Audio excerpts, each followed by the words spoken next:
Family పరంగా చూడొచ్చా అంటే పొలిటికల్ ఎక్కువ కనిపిస్తుంది అని చెప్పేసి అలా ఏం లేదు. మూవీ ఓవరాల్ గా అయితే బాగుంది.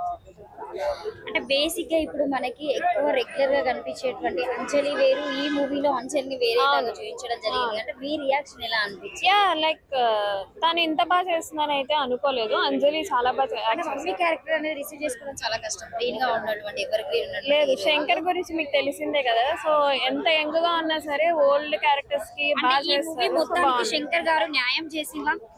యా యా తప్పకుండా న్యాయం చేశారు. బాగుంది మూవీ, బాగుంది. సూర్య గారిది చాలా బాగుంది. సంక్రాంతికి మంచి మూవీ ఇచ్చి మంచి మూవీ అనుకోవచ్చు. ఏం చెప్తారు రామ్ చరణ్ గారి గురించి చెప్పాలంటే? నేషనల్ అవార్డు వచ్చే అవకాశాలు ఏమైనా ఉన్నాయా? యా వస్తే ఇంకా మంచిదే, బట్ తన క్యారెక్టర్ అయితే బాగా చేశారు. ఏం రేటింగ్ ఇస్తారు? నేను 5 కి 5 అనేసి. ఒక సాంగ్ తీసేశారు కదా, యా దాని గురించి ఆ సినిమా చూస్తున్నంత సేపు ఆ సాంగ్ ఉందని మాకు గుర్తుకు రాలేదు. సో బాగుంది మూవీ అయితే బాగుంది. సాంగ్ మిస్ అయిన ఫీలింగ్ ఏం లేదు, అలా ఏం రాలేదు యాక్చువల్లీ. అంజలి గారి యాక్టింగ్ నచ్చిందా, కియారా అద్వానీ గారి యాక్టింగ్? అంజలి ఇదే బాగుంది చెప్పాలంటే. సెకండ్ హాఫ్ బాగుంది, లాస్ట్ సీన్స్ కూడా బాగున్నాయి.